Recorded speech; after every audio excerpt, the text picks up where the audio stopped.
All right, guys, it's time for the Next Level Guy Show, a men's interview, interest, and improvement-focused podcast featuring interviews with the greats from all industries to help you better your life. Each week, a new episode features an interview with one of the greats, covering all aspects of their story, from life hacks to tips and protocols that have allowed them to live life on the next level.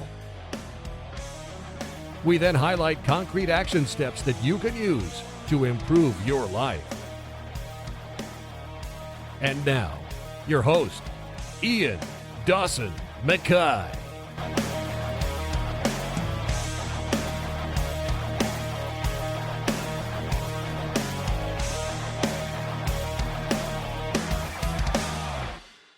And today's guest is Roger Gracie. Roger is a retired mixed martial artist and a former professional Brazilian Jiu-Jitsu competitor. He's the son of coral belt Mauricio Gomes and grandson of BJJ founder Carlos Gracie.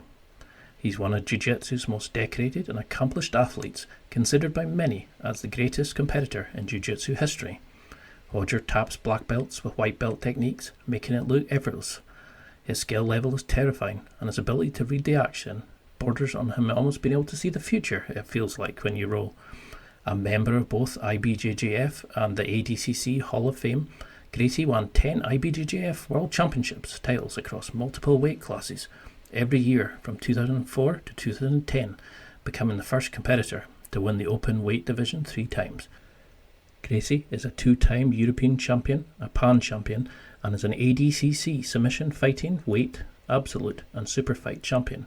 The only athlete to win gold in both his weight class and the open weight division with a 100% submission rate. He retired in 2017 after defeating the BJJ World Champion, Marcus Buchecha, leaving Brazilian Jiu-Jitsu without a single submission defeat in his record. He now spends his time coaching and inspiring the future generations of BJJ stars and helping the sport reach new levels. In this interview, we discuss how he transformed from meh to master ability, how he found himself through the sport, and how you should approach BJJ to see greater development, and why it doesn't matter your age or ability, you can excel and grow through Brazilian Jiu-Jitsu. And now, let's get to the interview.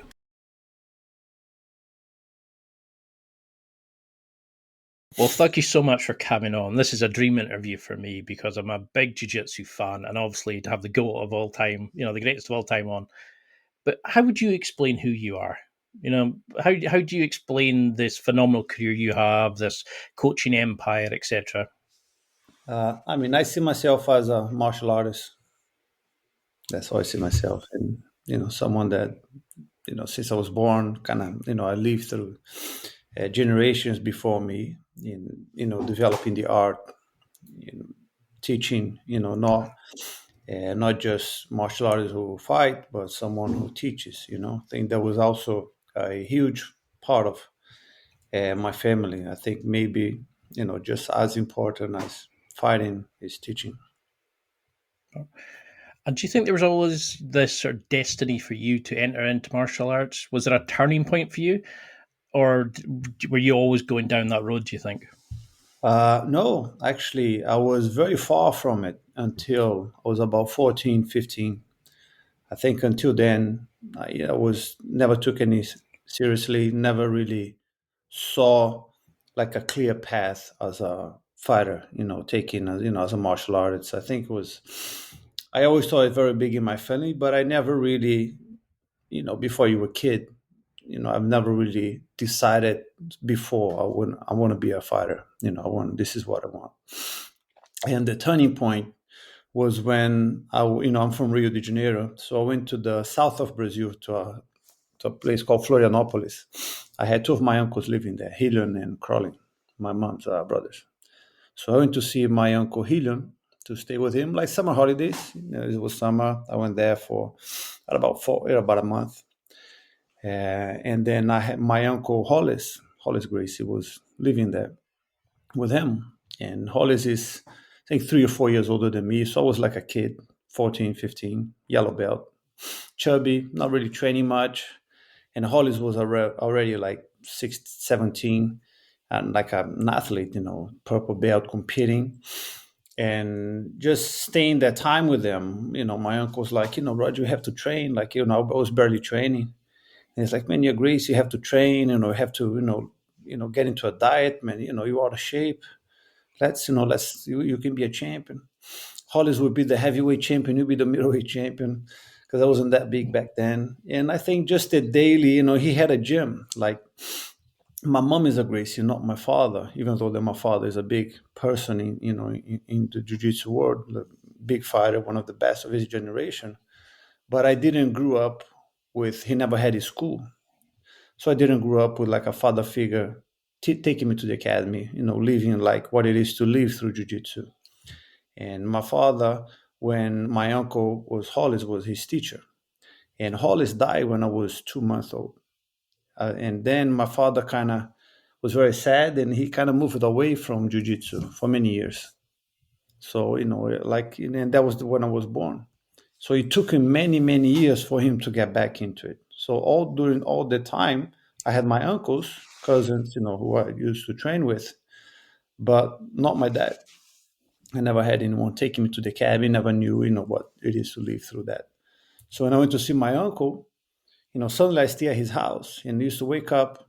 I used to go for a run, and then have a very light breakfast, eating fruits. We used to go to the academy, train. He used to teach, and then we used to discuss, just some techniques after. I mean, not that I was discussing. I used to listen to them, and then we used to train again in the evening, and that was like a daily routine. I just fell in love with that life. Like, living, nature. We used to go to the waterfalls during the day, running, dieting, training. That kind of really inspired me. Like, I really felt like a passion for it. And then when I go back to Rio, I was a changing person. I was like, this is what I want. I moved back to live with him. I was like, I want to, this is the place that I'm really motivated to teach, to learn. And he was like, come live with me. So I went back next year. I moved to the south of Brazil, Florianopolis. I live with him and my other uncle, Carling. And I think from that moment on, I was changed. And do you think that gave you that kind of discipline, some sort of structure that you were craving? How did that help you sort of fall in love with the sport? Was it the kind of the physicality to help you get into shape, but also the kind of emotional development through the sport and learning and growing as you trained? I think that kind of gave me a direction. Like, suddenly I saw what it is, what it means to be a Gracie. That's what I thought, because that's where every uncle and cousin of mine used to do. They all teach. They all had academy, and they all used to train, and they all used to teach and fight. That's the life, the life of a Gracie. And suddenly, when I thought that, I was like, this is amazing. And I mean, I was, I was always a very competitive person, but then I was like, man, I want to be a fighter. Then I was like, then I got inspired by the champions in my family. I'm like, I want to be one of them. Because you said people didn't really pay attention to you till you were about 18. What do you think made you go from an okay fighter to like one of the elite, to eventually becoming the greatest of all time? What was it? Do you think you made that jump? Was it a skill development? Was it a kind of a mental shift? What would you attribute it to? Was my motivation and my dedication. My motivation to be the best, which when I decided to become a fighter, to train to be a champion, I wanted to be the best. Even back then, when I was like nothing, I was one of the bottom, the bottom of the line, below everyone, and no one really. That's why no one really pay attention to me. You can see as a kid someone who has talent, right? You can see, oh, this kid can be really good. So he kind of shows something when he's a child. Because I never really dedicated, stay away. I never really showed anything. So nothing that people would see and say, oh, he has great talent. For me, I was just a normal kid.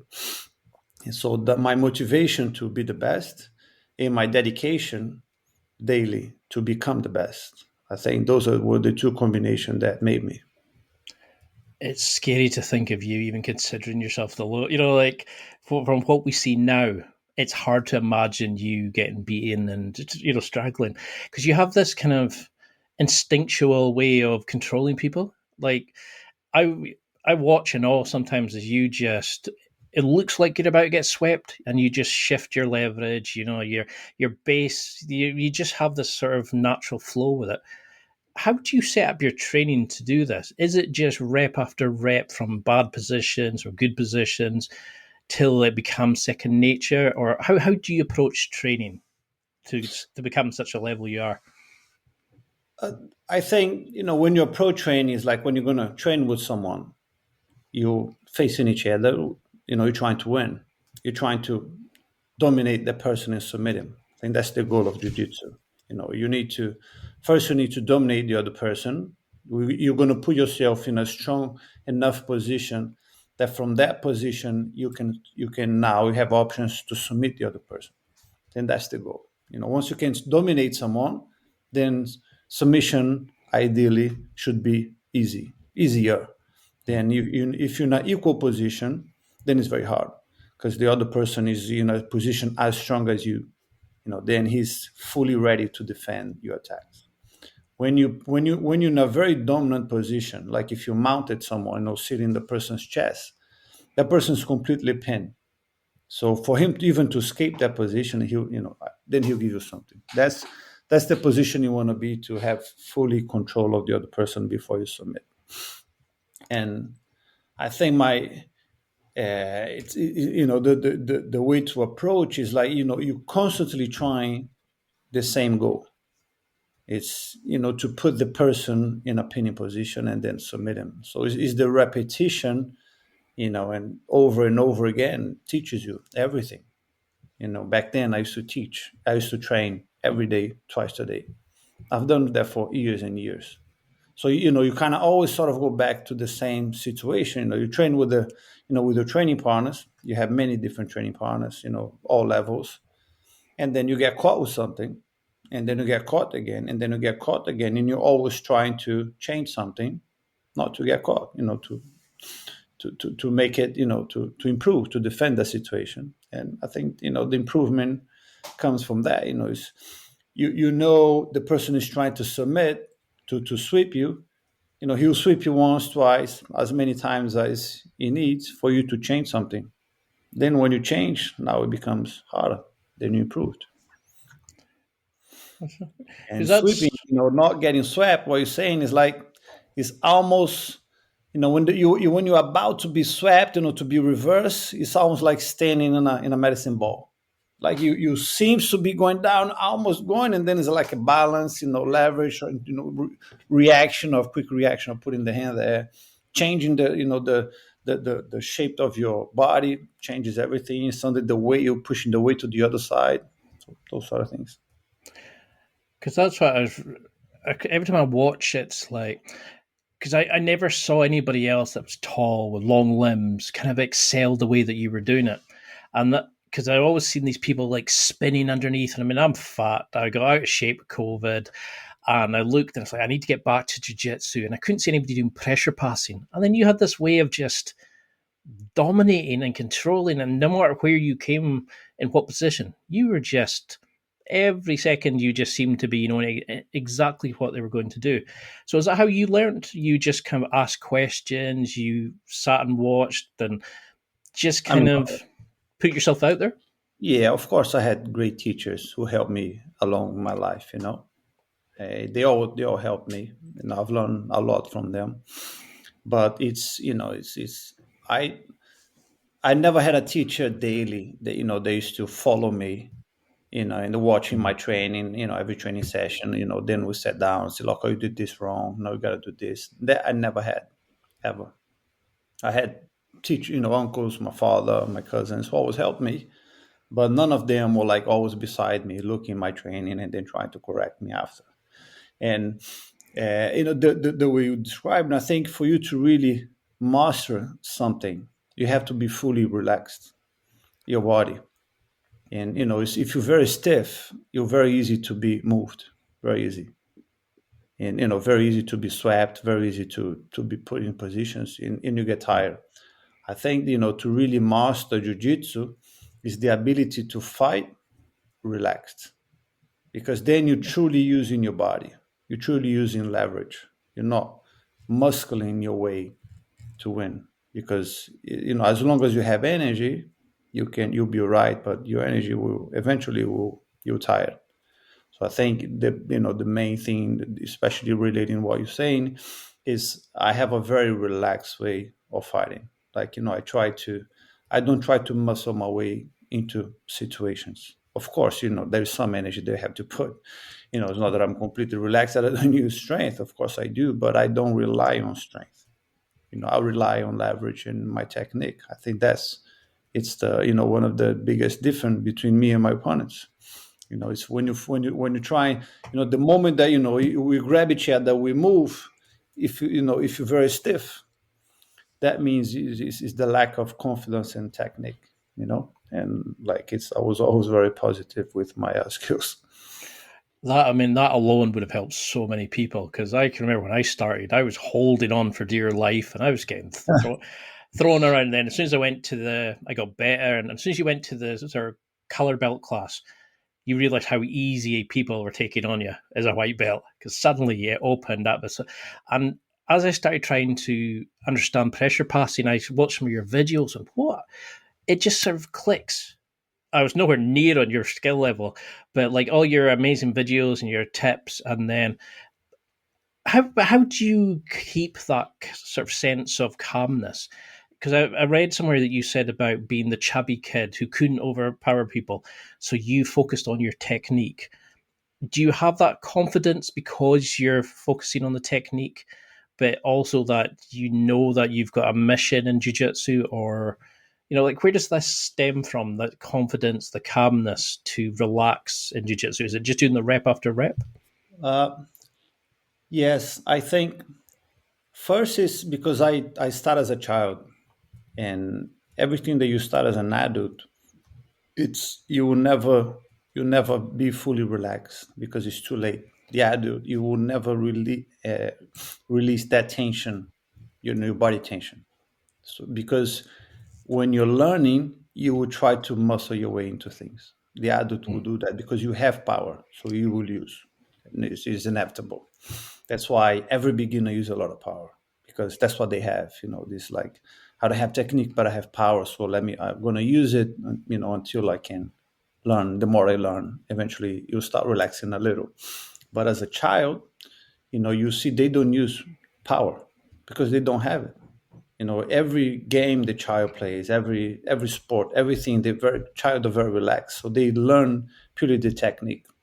And especially when I was a teenager, I was very tall, but not very strong. Like I matured late in life, I barely had hairs under my arms when I was like 15, so like me, as maturity, hormones and everything, it came late. So I was very tall, but I was not as strong for my age. People they're like 16, they are already like full beard, all muscly. I was like, I barely had any beard when I was 16, nothing. So, I'm like that now. I'm 40 and I'm still like that. yeah, little. So my body, it developed late. So I didn't have power to use. And I'm big. So I'm training with guys who are like way stronger than me. So I didn't have the, power to match them. So I think that massively helped develop my technique, massively, because I couldn't match the power, physical power. So, I had to develop my technique. So that massively helped my game, my skills. So do you think that's something where like a lot of newbies should focus on when they come in, is just focusing solely on the technique, not wasting energy, not trying to like power people off or explode out, but actually work on finding that gap, getting the time, not wasting energy, kind of building, do people come in and focus too much on the sexy stuff like the submissions rather than the escapes and getting the fundamentals and the basics right? Where do you see people going wrong when they start jiu-jitsu or return to it? First is ego. First is people's ego. Like men, we have a lot of ego. We hate to lose. So I think for a man to accept defeat to another man is very hard. So you're going to use as much power as you can not to lose to the other person. Like a kid has no ego. Like you watch, You watch a kids class, you watch two kids training. They will accept being under pressure, being in a bad position, and still be very relaxed. Kids, they don't care. They can get swept, they can get mounted, they roll around one place to the other, and they do all that being very relaxed. You don't see them like powering the way out of that. That does not happen with adults. Adults, they will muscle their way out, not because they won't accept defeat. They won't accept being defeated by another man because of the ego. Like I can't be defeated, to that person. So I'm going to try to muscle my way out of that. I think that's the main thing with a man, with adults, with us when we are adults. Is like we have our ego won't let us relax because we can't lose. Because when you're learning, the learning process, you will be put in a bad position. You get caught. So if you leave the ego on the side, you will not going to try to muscle your way out of that. So in that process, if you don't do that, you'll be developing your technique because you will try not to get caught, but not maximize, using all your as much power as you can. So people with a lot of ego, they take much longer to learn because they will try to rely on power as much as they can. That's why smaller people, they will always much more technical than big guys, because big guys, they're just going to try to overstrength everybody because they're big. They're not going to be relaxed. They're not going to accept being beat up by someone half their size. The small guy, he has no choice. Doesn't matter how much strength and power he uses, they will never be able to defeat a much bigger opponent with their strength because the other guy is just going to power his way through. So they end up developing the defense skills and the technique way more than a big guy. Yeah, it's like you're describing me there. I remember when I started, I was just in there going, yeah, definitely did that. How do we lose that then? How do we lose that curve, that ego? Is it just putting yourself under, getting swept in the pressure? Because I think, was it Helio that mentioned about using jiu-jitsu as a sort of life philosophy? How do we use it to grow, to lose the ego, to build confidence, but sort of understand we're there to help our teammates, to be the best version of ourselves, not care about tournaments and wins and stuff, but actually grow as a person as much as developing your jiu-jitsu? Yeah, I think that comes with practice, for sure, because eventually you will see that the repetition of the training, it will tell you that muscling in your way is not always going to help, because it might help with training someone your level, your size, or somebody smaller. But the moment that you, like when you're a beginner, when you're white belt, let's say you're just training with white belts. But the moment that, let's say, you get your first color belt, which is the blue belt, and now you have enough skills to train with purple belts, right? The white belt's not really going to train with purple belt, but the blue belt will. So when you get to train with someone much higher, a lot more skilled than you, doesn't matter how much strength you'll use, he's still going to catch you. But you will see his example that he's not stiff. So you will see it, firsthand that power is not going to help you much. So for you to become good, you have to become skillful. That's when you start relaxing more and more, because you will see that power only going to get you up to a point. It's not going to, you will create a barrier, because you're not going to beat someone much better than you with power. You will still lose. And the technique, and first you get too tired, right? People that use a lot of energy and a lot of muscles, they get tired very quickly. And then, when you're tired, it's suddenly you drop like your skills, and, you become as if you're blue belt, you're tired, you're white belt. Because now you cannot defend yourself, because, your skills are your strength. So, you learn on the process. The more you train, the more you see that, you cannot rely on power. And if the people that use a lot of power, so that means the body is very stiff. So it's much easier to get injured. Because if you're resisting, you're holding for dear life, and then suddenly one pulls, like, you pull a muscle or something, you will injure yourself. people that use too much power in training, they always injure. I really like that way of looking at it as like you're a blue belt, but as you tire, you become a white belt because you can no longer do the technique correctly. Yeah, If you're trying to fight somebody, you go back to white belt mentality because you lose the nuances of your techniques, and it's a great way of looking at it. And then I suppose it's the same. It's the blue belt keeps the ego, so you become a white belt fighting each other for a win when you can just tap and start again. And I love the way that you look at these. So how do you start taking so many techniques? Because I remember you mentioned another podcast where nobody preps the bad situations, like the escapes and things.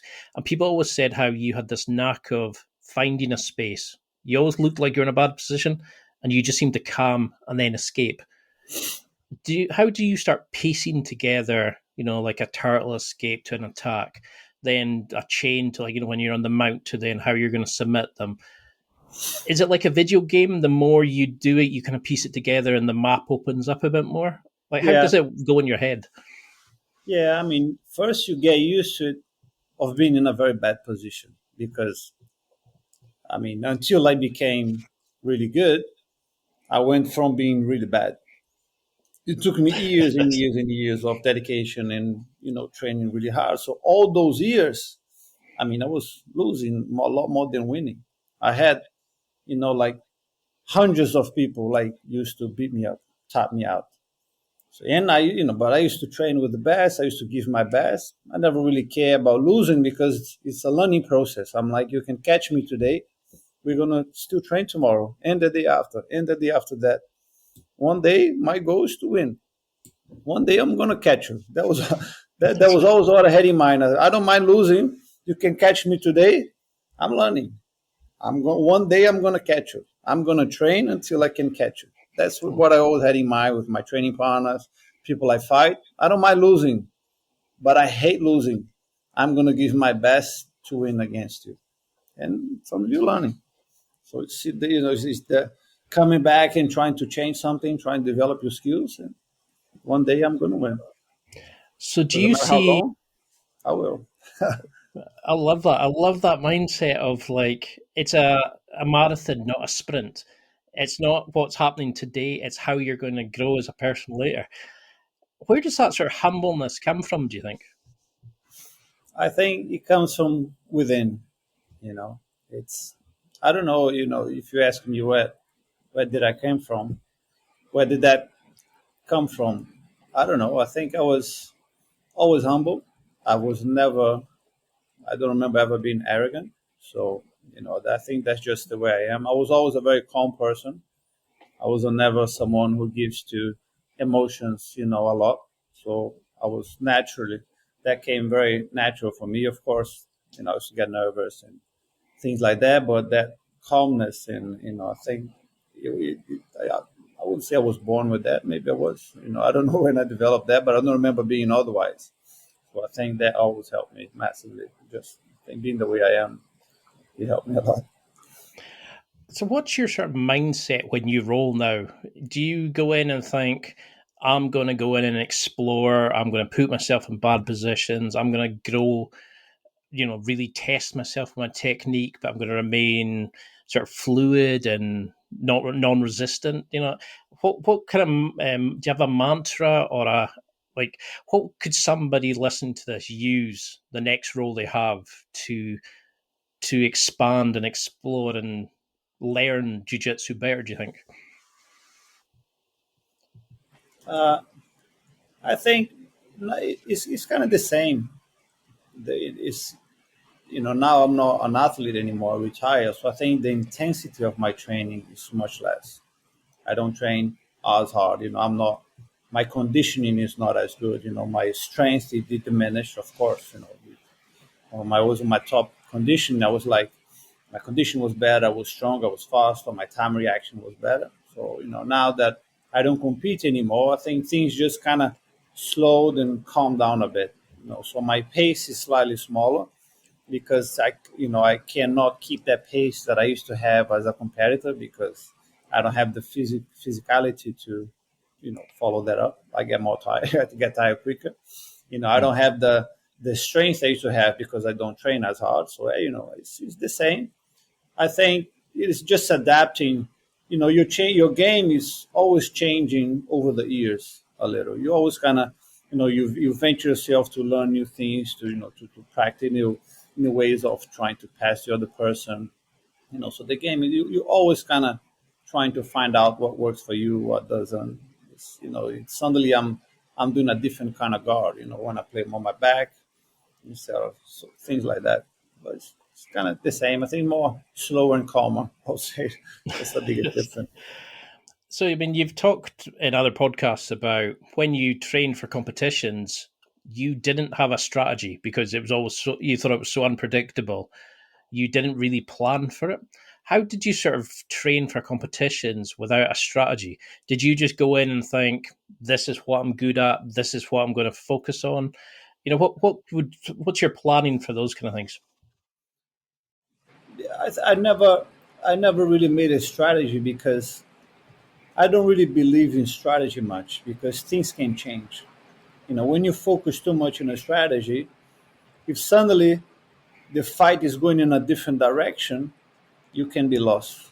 You can suddenly lose yourself, in the middle of the fight because, it's you plan, you've been training for weeks, the fight to go one way and suddenly it's going a different way. And then what do? Do you change strategy? Do you change plans in the middle, or do you try to force the fight in the way you planned before?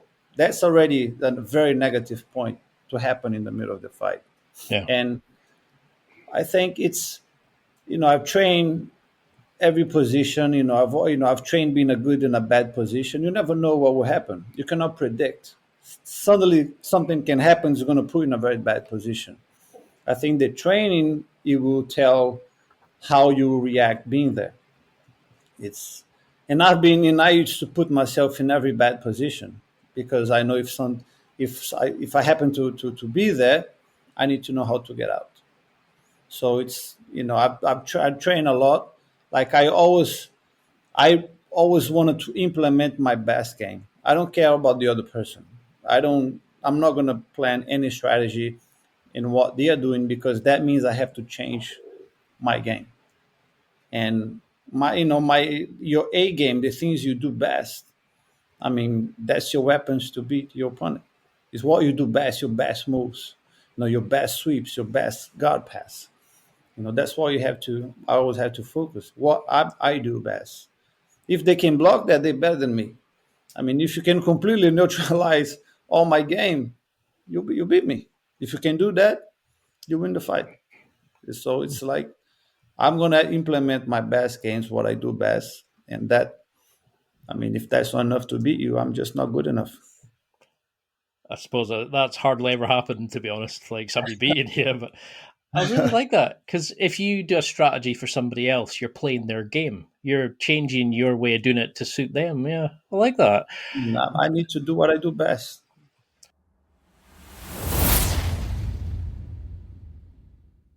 It's time for a quick break. There are millions of potential products to buy, so how do you know which ones are worth your hard-earned money? Simple. You go to nextlevelguy.com/affiliates and explore those that will transform and improve your life. You'll find deals, listener exclusives, and special offers with some great companies. Recommendations are 100% honest and only on items Ian has tried or believes in. The companies showcased will make you a better man in all areas of your life. Simply go to nextlevelguy.com/affiliates and level up.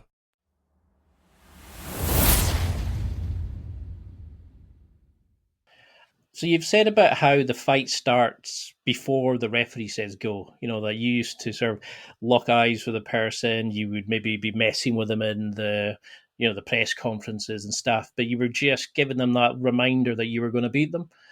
How do you switch on that competition mindset? Because you seem to be just ready in the moment, but what's your kind of go-to thing? Because you've talked about watching, which is the first for me, watching Braveheart to get ready for jiu-jitsu. You said in Brazil you used to go for a swim.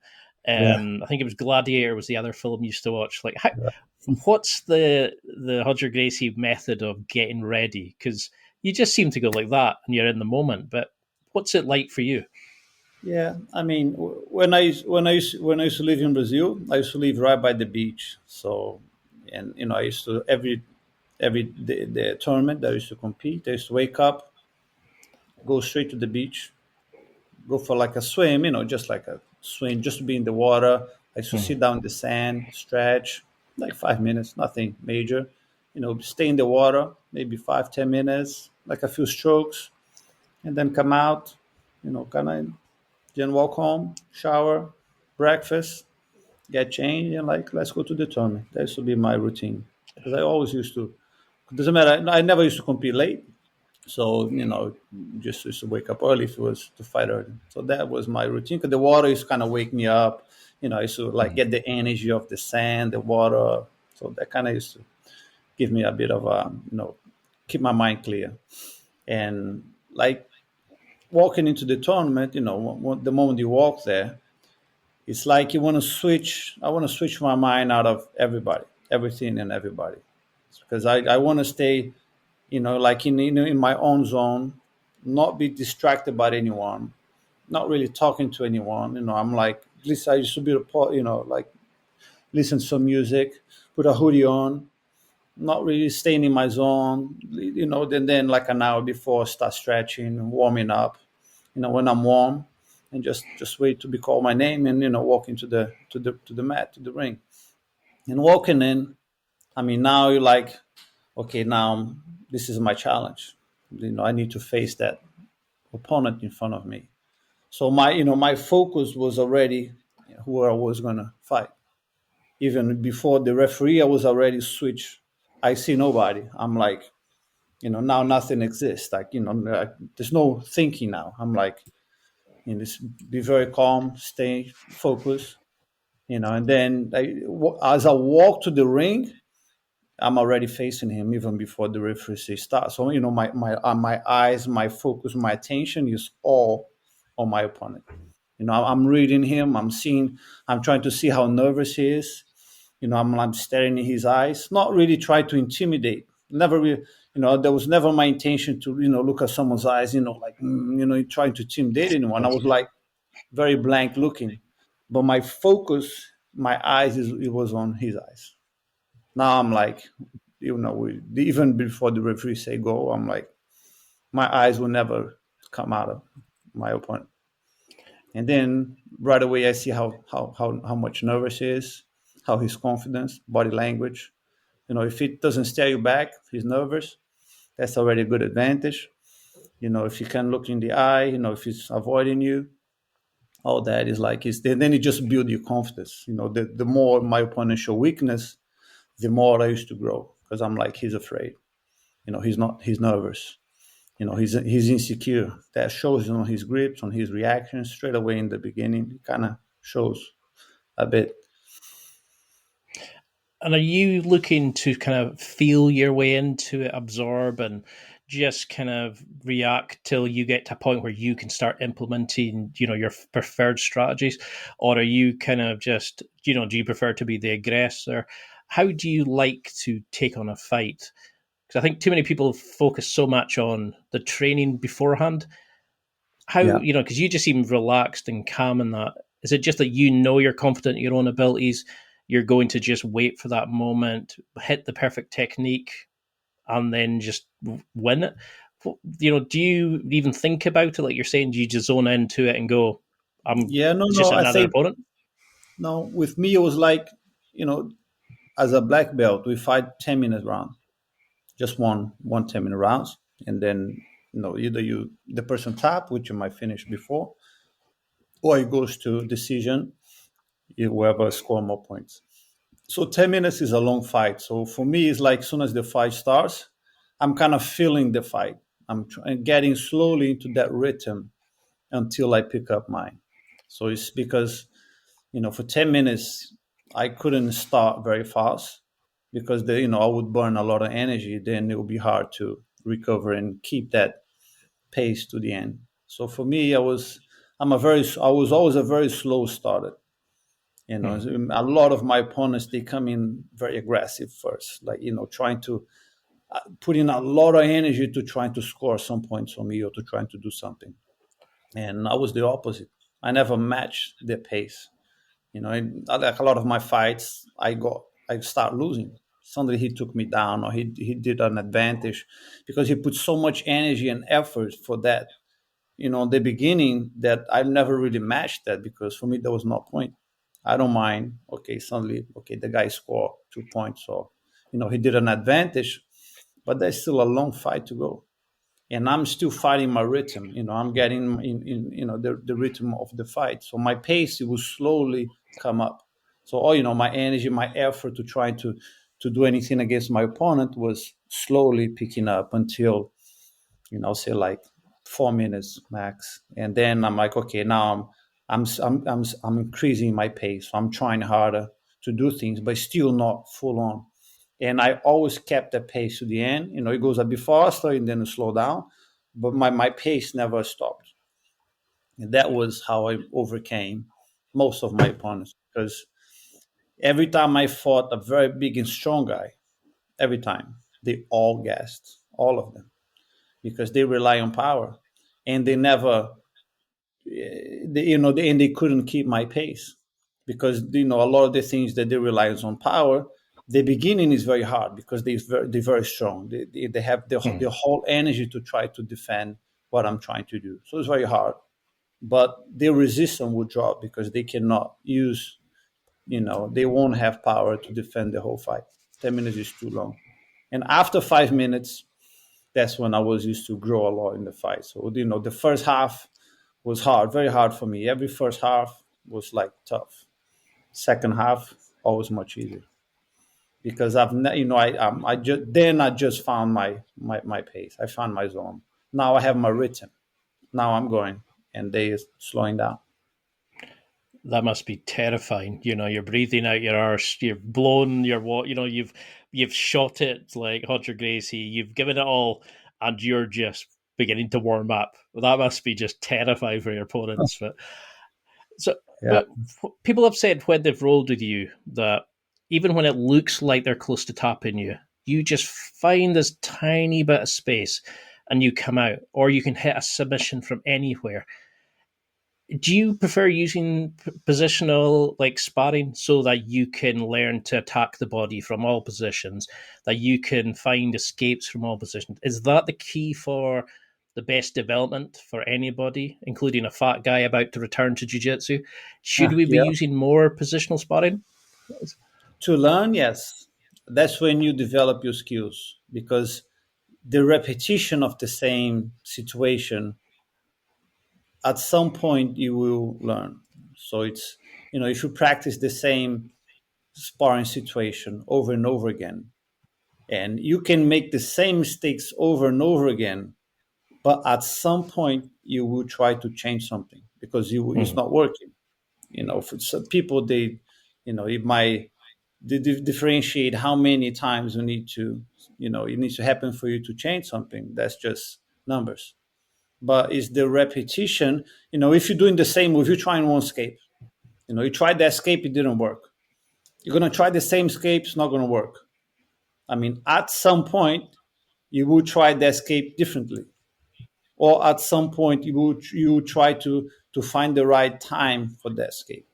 You're doing the wrong time, or, you're doing something that's not working. So you always try to change something. And at some point, something will happen if you keep changing, that you're going to escape. And then you're going to replicate that same movement. And that's when you improve. Now you're practicing the same escape, doing something different that is now is working. So that only happens with the repetition and of that specific situation, because the specific sparring, if something happens that you're out of that situation, you stop and you go back again. And you go out of the situation, you stop and go back again. So you keep going back to the same situation, so you get to try the same things. That's when you really learn, because the repetition. I can tell you, if you do this escape, do this, and it's going to help you escape. But then you got to practice. And practice just 5 minutes or practice once or twice is not going to make you learn that. You need to practice many times, many times, many times until you start doing it without really thinking much. That's when you really learn a move. When the move comes naturally without having to think much before the move. Because fighting, everything happens fast, right? Fighting is a movement. We're fighting, and then boom, something happens. We're fighting, boom, something happens. You don't have time to think much. What should I do now? With movements, you can't. It's instinct, and that's when comes, it's what's the name? You conditioning yourself at that moment to apply that technique, because you've done that dozens and dozens of times. So you're only going to do naturally without thinking if you've done many times. That's why you need to repeat, the same movement over and over again. Then it's like body memory. Your body remember. The mind doesn't have to tell the body, do that now. Because if the mind has to think and then tell the body to do it, too late. Now we're moving out of, now we're no longer in that position. You change. Now it's something else. So how do you focus then on building that conditioning? Is it through positional sparring? Because I think you said you stopped lifting heavy, so you went to Olympic lifts and hill sprints. How do you train to keep the longevity, to be able to do, like you're saying, to train at such a level? Is it, do we need people to be doing a bit of weight training, some sprinting, but also be on the mats? What's your take on the people who say the best way to be conditioned for jiu-jitsu is to do jiu-jitsu? Would you agree with that? It is the best way. Nothing compares to doing jiu-jitsu. I think, as an athlete and a hobbyist is completely different. So let's say, most people that train jiu-jitsu are just hobby. They do for the love of the sport. So I think when you're young, your body's strong. You can be in awkward position. Your body can be twisted, and then you'll be fine. Today I had a little bit of pain in my back. Next day, you're brand new. As you get older, it's different. Suddenly you got a little pain on your back that will stay there for days. Definitely. So I think some kind of weight training.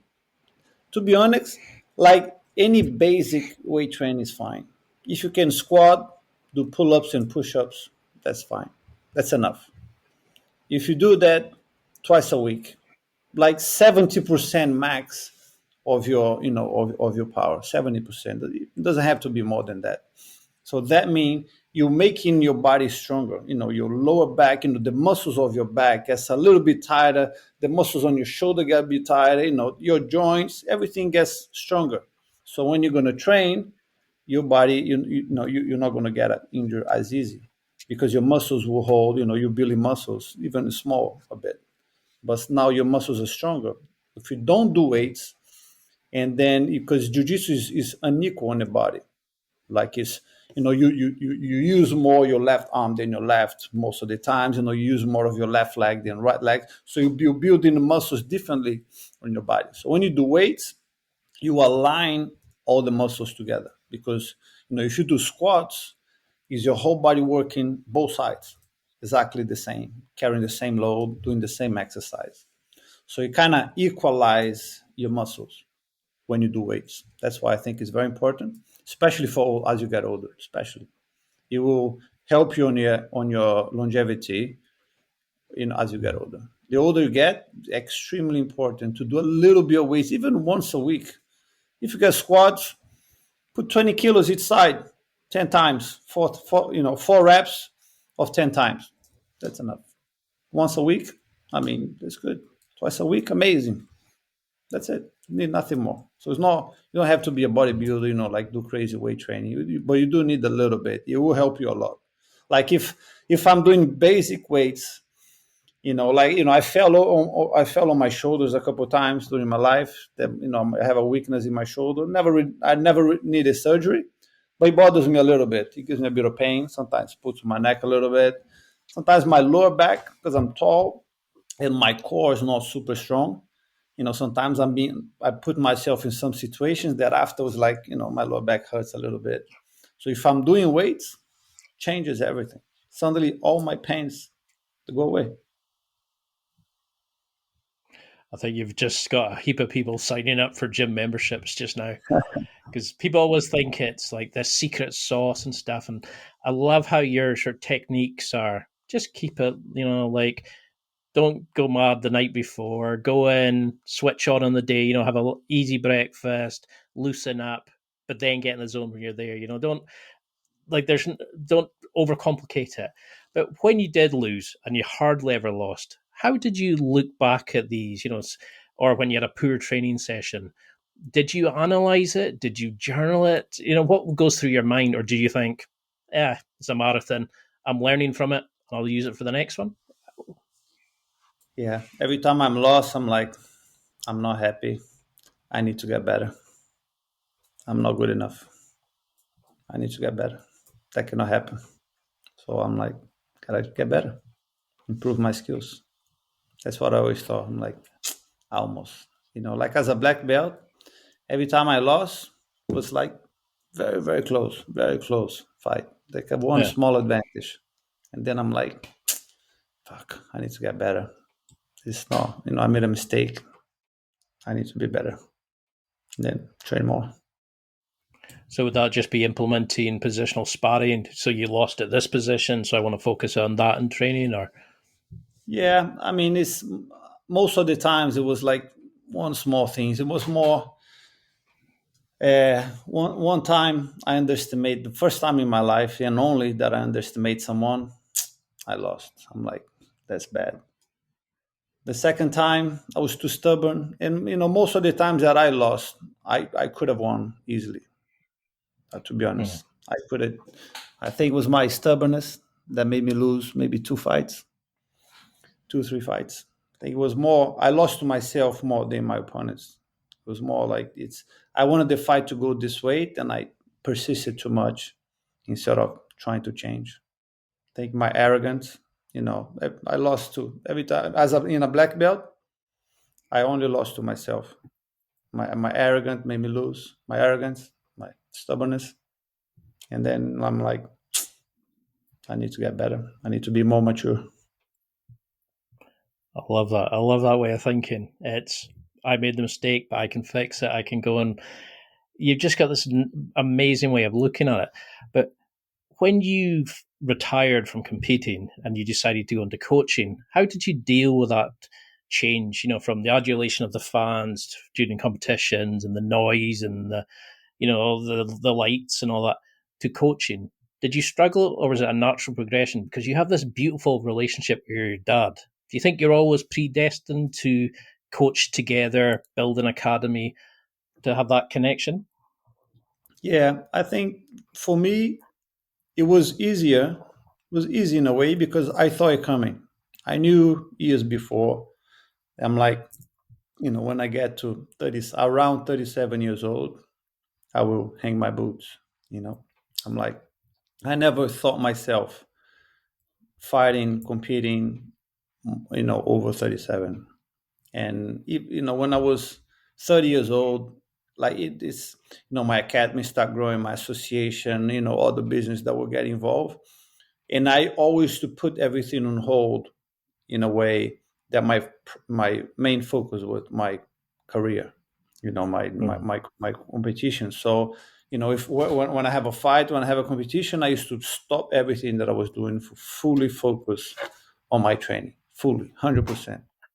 Like 5-10% I was to focus in other things. But I think over the years that was just getting more and more. In the last few years, I couldn't 100% just focus on my training. No, I had to be still involved in other things.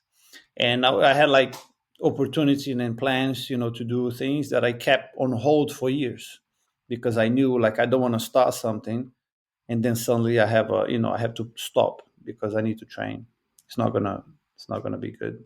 So and then I knew I'm like, okay, maybe in 2 more years, maybe 3 more years, I'm gonna stop. So I saw it coming slowly. So it was easier when I stopped. Of course, I think that's the hardest part of an athlete any sport, to know when to stop.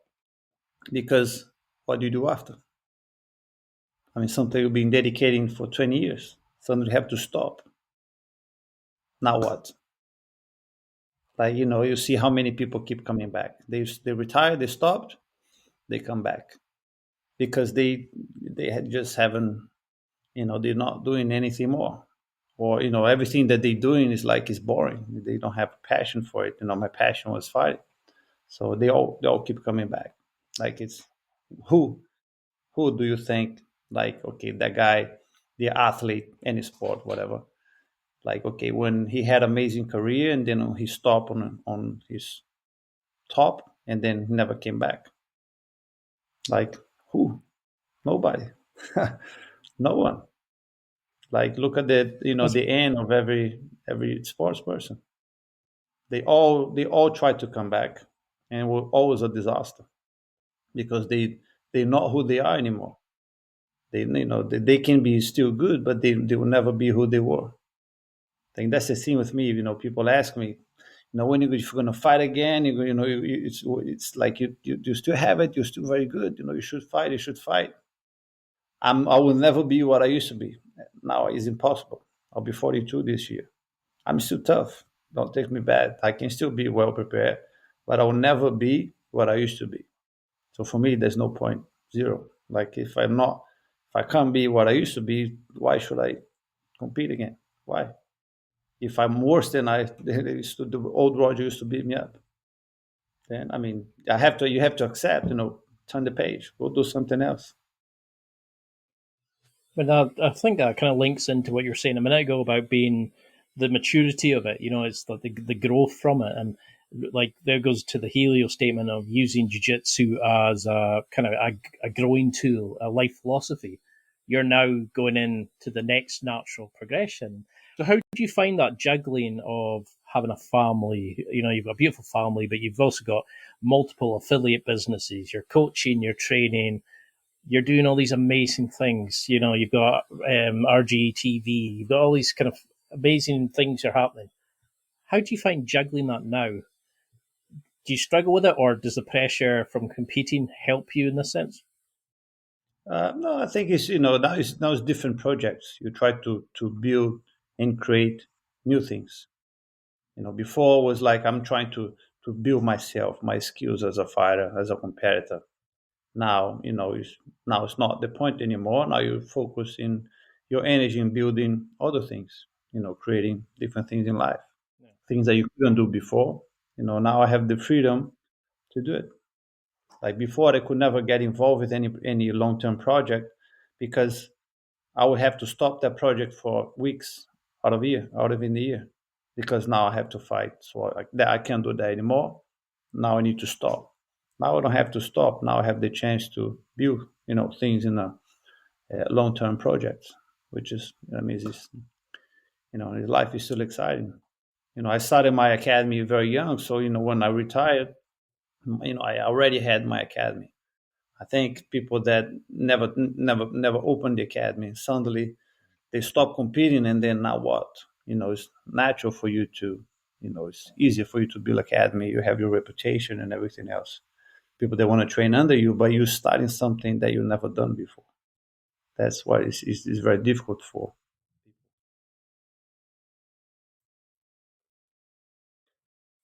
I love that. I love it. So, if you had somebody listening just now who wants to try jiu-jitsu, they're a major, they've been watching you, they've been awed at what you do, they've listened to this and think, wow, I've got to try this. Or you have a fat, squash nose, big lip guy speaking to you just now saying he wants to go back to jiu-jitsu, say after 6 months. How can we go back and be the model student, the guy that goes in, like, when do you know you're ready to compete? When do you know you're able to do it? Is it going in and just thinking, I'll have a laugh, I'll pick a competition a year away, I'll do me versus me, I'll try to be a better person? Can older athletes, like I'm 40 now, can you realistically look to win competitions? Or is it about growth at this age, just being better and healthier? What's the best way of being a student going into jiu-jitsu later? Is there any difference to a young pup? No, There's absolutely no difference. All you gotta do is walk to the academy and train. What's the difference? There is no difference. The difference now is the older we get, the more afraid we get. Now we're afraid to lose. We're afraid to look bad. We're afraid to feel bad or feel embarrassed. I'm going to lose. I'm unfit. I'm this. What if? Now is a lot of what ifs. Kids, there's no what ifs. They go and have fun, and that's it. Adults, when we get adults, like, what if this? What if that? What I hear the most is, I tell people, come train, haven't trained for a while, or, try to convince someone jiu-jitsu is amazing. The first thing they tell you, oh, yeah, but I'm so out of shape, man. Give me a couple of weeks. I'm going to train a little bit and I'm going to go back. I mean, you're never going to go back. If you need to do something to go back, to start, training, it's not going to happen because you're afraid to lose now. You're afraid. That's your ego telling you. I mean, it's the best way to get fitness in jiu-jitsu is training jiu-jitsu. You're gonna expect to be 6 months away, 1 year, or never trained before. You wanna get that first day and look great.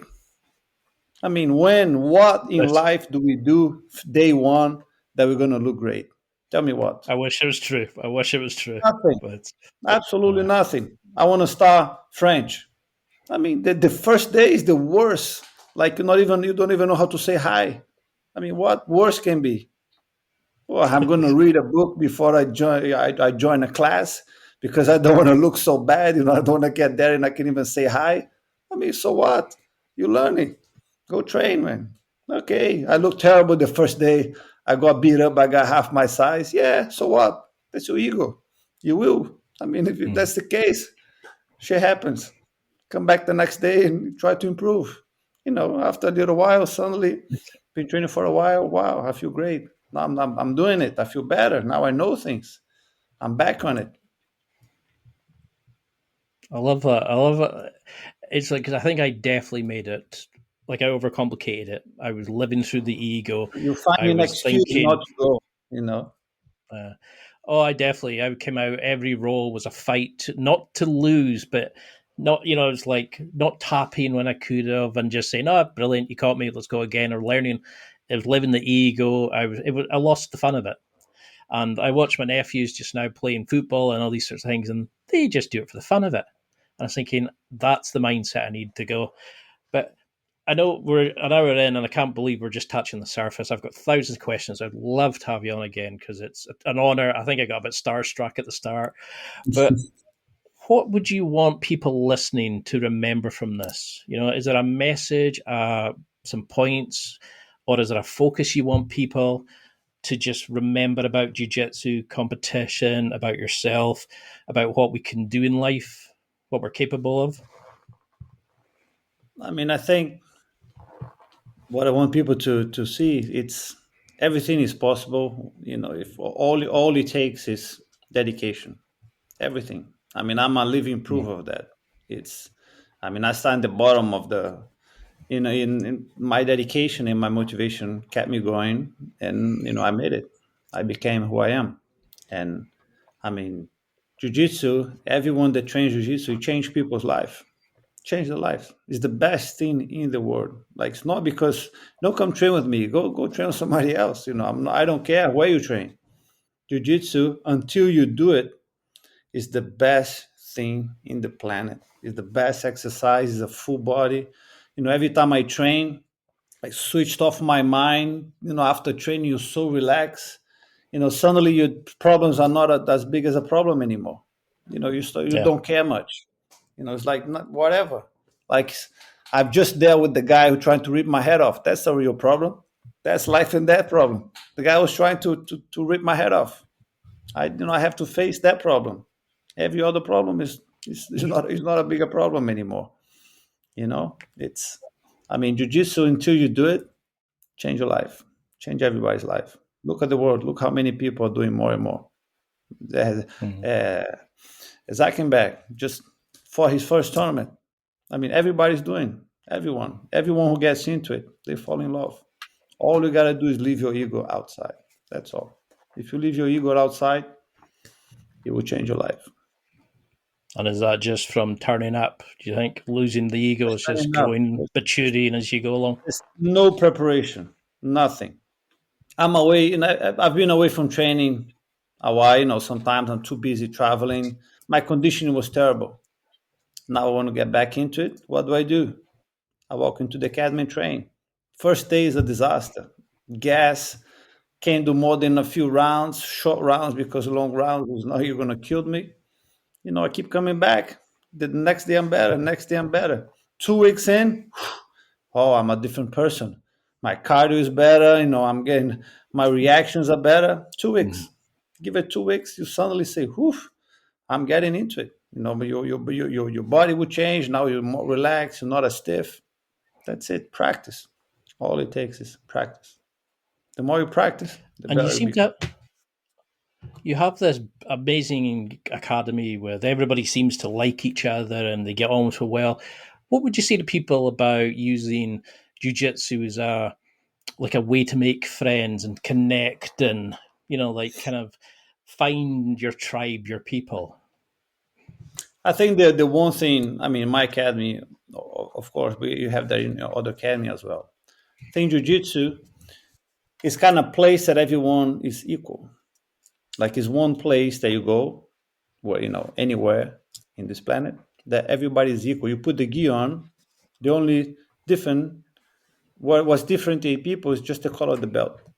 Doesn't matter who you are, you're training. Yeah. It's your level that matters, not who you are. So everyone is in an equal place. And I think that creates a big comfort for someone who's you recognize by your skills, by your effort, not by your social status, by your color, who you are, where you come from. So I think that's the place that people feel comfortable. If the environment is good, like I like to believe my academy is, I think we have amazing environment. Everyone is very happy. It's that there's no judging. Is you are measured by your skills and your personality. If you're a great person, people will treat you well. You people will say hi with a smile. They were happy to train with you. If not, the people won't talk to you. It's by who you are. Mm-hmm. It will dictate how you treat it inside. I think that's what makes the academy special. Jiu-Jitsu is everyone is equal, and you are treated by who you are, not by what you have. Or I like that. I like that kind of give to others, be the good training partner for others as much as you expect from them. And don't, I like that way of looking at it. Like, I would love to have you on again and do a round two. How can we keep in touch with you? How can we come down and train? Do you offer people coming in from other gyms? How can we sign up for RGTV and use that, your instructionals? How can we follow along this amazing evolution that you're doing for jiu-jitsu? Yeah, I have my main school in Hammersmith, West London. If you go rogergracie.com, the address are there, the number, all the information you need, the classes. You come for an intro class. It's just for you to understand what jiu-jitsu is. If you never train, you'll get an instructor who will explain you everything. He's going to show you the class. You will see what happens in the class. You can even try one class straight away. We are open for everyone. I'm very open for people from other schools. We have visitors daily from, people who come to visit London for a reason or come to train at school for a few days or for a week. Everybody's welcome. We are open doors for everyone. Everyone who want to train, want to learn, everybody's welcome. Roger Gracie TV is a huge platform I have for videos, online tuitions, trainings. I have, my father's there. I have a few of my instructors. It's, it's really amazing. I have almost 1,000 videos there. There's a lot to learn. And I've just opened a clothing company called Gentle Art Apparel. I started a couple months ago. That's going super well. Have amazing things. It's growing. So yeah, exciting.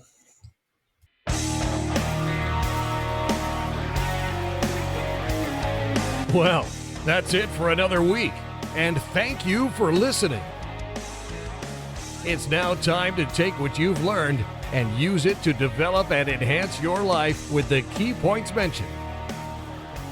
Listen, try it, embrace it, use it, and crush it. Now's your time to hit that next level in your life. If you liked this episode, then please leave a comment on the show notes or a review of the show on your podcast platform. Everything helps evolve the show. Until next week, keep seeking the next level in your life.